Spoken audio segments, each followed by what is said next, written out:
Street light leaking through the blinds again.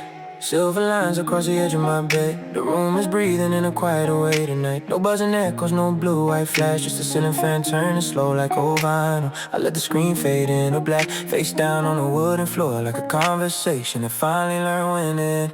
There was a time I waited for every little sound, every vibration moving through my chest. Tiny waves pulling me back. Even silence started sounding loud somehow. So I kept scrolling through midnight, half awake, half somewhere else, watching strangers laughing distant rooms, while the coffee beside me lost its heat. Outside a late train cuts through the rain, soft tires passing on the avenue below. I open the window just enough to let the cool air touch my hands, and for the first time in a while, nothing is asking anything from me. No typing dots, no unread apologies, no artificial glow trying to imitate company. The city still moves without permission. Neon signs flicker against the clouds, but in here everything slows down, like smoke curling above an ashtray, like jazz drifting from another apartment. I breathe deeper than I did all week, listening to the small sounds disappear one by one. Tonight I turn the notifications off, let the silence settle in the dark. No pressure in my pocket, no voices pulling at my heart. Only the hush of midnight air and shadows dancing on the wall. Maybe I don't need to answer everything, maybe I can let the whole world go.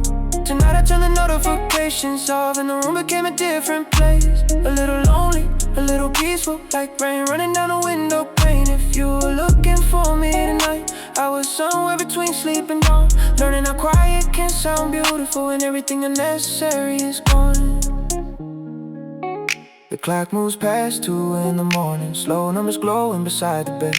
I think about all the words we sent too quickly, and all the feelings hidden underneath them. Short replies covering deeper cracks, polite laughter over tired minds. Everybody reaching outward constantly while drifting further from themselves. I used to mistake connection for closeness, mistake attention for warmth, but every endless conversation left another layer of static in my head. So tonight I let the distance stay distance. No chasing signals through the dark, no checking whether someone saw my message, no rehearsing softer ways to fall apart.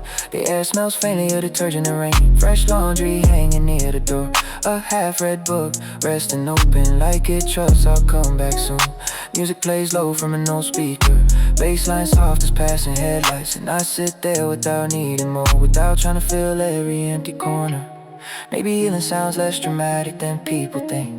Maybe it sounds like this: a quiet apartment, a muted phone, a tired soul finally unclenching its hands. No grand revelation, no cinematic ending, just a small decision made after midnight to protect a little piece that still remains.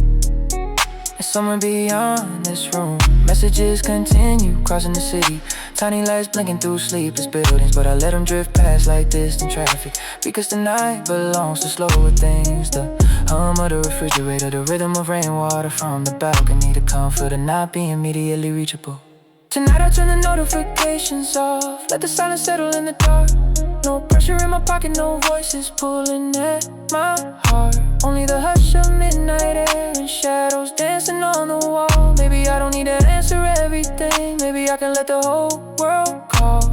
Tonight I turn the notifications off and the room became a different place. A little lonely, a little peaceful, like rain running down the window pane. If you were looking for me tonight, I was somewhere between sleep and dawn, learning how quiet can sound beautiful when everything unnecessary is gone.